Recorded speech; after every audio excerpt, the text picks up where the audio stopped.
El último punto que hablamos fue acerca de la diarrea. Ahora vamos a ver cuáles son los tipos de diarrea, porque no todas las diarreas son iguales y necesitamos diferenciar cuál es la causa principal de nuestra diarrea. Y eso lo vamos a ver de acuerdo al mecanismo de acción de la misma. Entonces, hay 4 clasificaciones, o mejor dicho, 4 tipos básicos entre los cuales podemos clasificar la diarrea. Número 1, una diarrea osmótica. 2, secretora. 3, motora. Y 4, exudativa.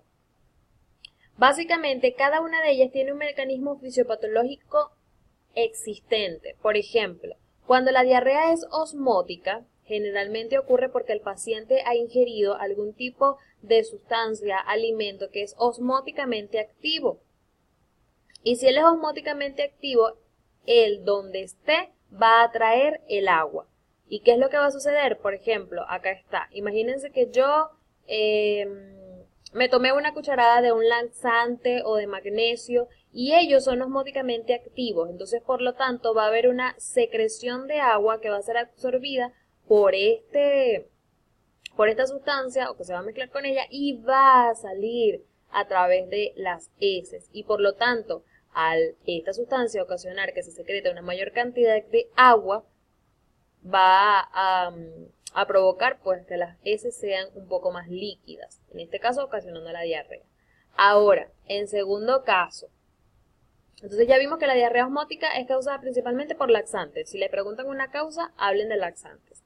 En la diarrea secretora, lo que sucede es que hay una dificultad en lo que es la absorción del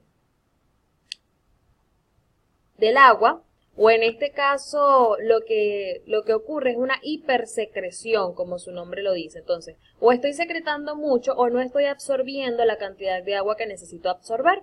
Entonces, por lo tanto, lo que va a ocurrir es que todo el lumen intestinal va a estar repleto de agua, va a haber mucho líquido y por lo tanto las heces que van a salir al exterior van a ser un tanto acuosas. ¿Cuál es la causa principal de estas diarreas secretoras? Podemos hablar desde un Vibrio cholerae como el productor de cólera. También podemos encontrar una shigellosis, una Escherichia coli. Todas estas bacterias pueden ocasionar que mi paciente tenga una diarrea secretora. Ahora, vamos a otro nivel. Aquí no estamos hablando de secreción ni de ningún tipo de sustancia que está tratando de hacer que las heces estén más acuosas. No, sino que acá todo lo que es la mucosa de mi intestino, todo lo que es el peristaltismo está aumentado o disminuido. En su mayoría, cuando él está aumentado, se va a ocasionar una diarrea motora. ¿Por qué? No hay ninguna sustancia que esté aquí alterando la motilidad, sino que, por ejemplo, un paciente con hipertiroidismo o con un síndrome de colon irritable va a tener en su mayoría un peristaltismo un poco aumentado y por lo tanto no le va a dar chance al intestino de absorber los nutrientes y el agua que requiere absorber y por lo tanto esta va a salir inmediatamente a través de las heces. Ahora, cuando hablamos de una diarrea exudativa, para mí es una de las más graves porque involucra la combinación de estas 3 que ya hemos mencionado.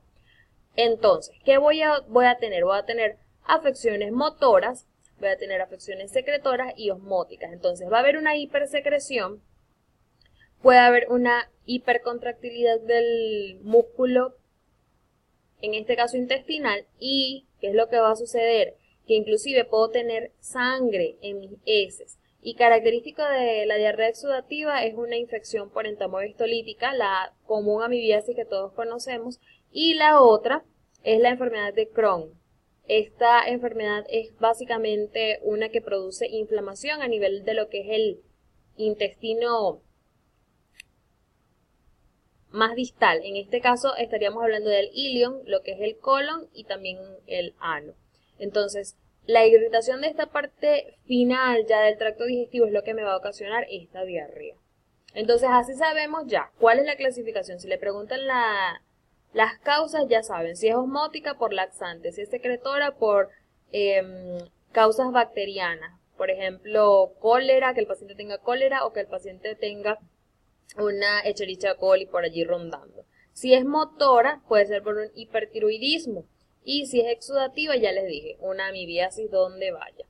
Ahora, ¿qué vamos a ver también en nuestro paciente? Puede que él tenga pujo, que pujo es el aumento de la presión intraabdominal para expulsar las heces, o sea, ese esfuerzo que realiza mi paciente para poder evacuar. El tenesmo es aquella sensación en la cual el paciente siente que realmente no, él se para de la poseta y de repente entonces siente como que no terminé de hacer pupú. Entonces, ¿qué va a hacer él? Siente esta sensación de como que, ay, todavía me falta seguir haciendo, y capaz y se vuelve a sentar en la poseta y no hace nada porque era simplemente una sensación vaga. En el meteorismo lo que ocurre es un aumento en la tensión abdominal. En este caso, pues, la tensión básicamente está ubicada en lo que es el tracto gastrointestinal. Entonces mi paciente, ¿qué es lo que va a sentir? Va a sentir este aumento en el tracto gastrointestinal, pero la única forma para que este meteorismo se calme es que él expulse, pues, todo este gas a través de lo que nosotros conocemos como un gas, chicos, la expulsión del gas, no piensen en otras cosas.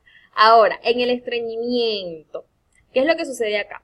Básicamente lo que vamos a tener es que nuestro paciente va a tener una disminución en el número de sus evacuaciones normales. Por ejemplo, en el estreñimiento lo que sucede es que el paciente, lo normal es que él evacúe aproximadamente, por la medida chiquita, 3 veces a la semana. Pero si mi paciente está evacuando apenas 1 o 2 veces cuanto mucho a la semana, estamos en presencia de un estreñimiento. Otra característica aparte de la frecuencia es esa fuerza extra que mi paciente tiene que realizar, ese pujo que él tiene que realizar para poder evacuar, porque sus heces tienen una consistencia dura, realmente dura, que le impiden, inclusive muchas veces tiene que utilizar los dedos para poder, o sea, la técnica manual para poder extraer las heces de acuerdo a la dureza que tienen. Esto puede ser ocasionado, por ejemplo, esto es lo contrario a la diarrea. Si se dan cuenta, aquí el paciente tiene una dificultad para expulsar las heces. Entonces, si sacamos cuenta, en el caso de la diarrea había hipertiroidismo porque había una hipermotilidad del tracto gastrointestinal. Aquí lo que puede haber es un hipotiroidismo. Y si el estreñimiento aparece así como que de repente, mi paciente normal, él hacía pupú todos los días, 1 vez al día, hasta 2 veces al día, que es raro conseguirlo, pero sí hay personas que tienen un hábito intestinal sano. Y de repente cambia ese patrón, o mejor dicho, el paciente comienza a tener un estreñimiento de manera esporádica, así, brusca. Entonces allí sí tenemos que estar pendiente, porque posiblemente el paciente lo que tenga es un cáncer, o puede tener una estenosis de alguna parte del tracto gastrointestinal. Entonces, con esto acerca de la diarrea podemos culminar por esta parte. Ya en otros videos hablaré acerca de, acá está, las hemorragias digestivas, en este caso superiores o inferiores, de acuerdo a la ubicación con el ángulo de Trace. Nos vemos en un próximo video, chicos.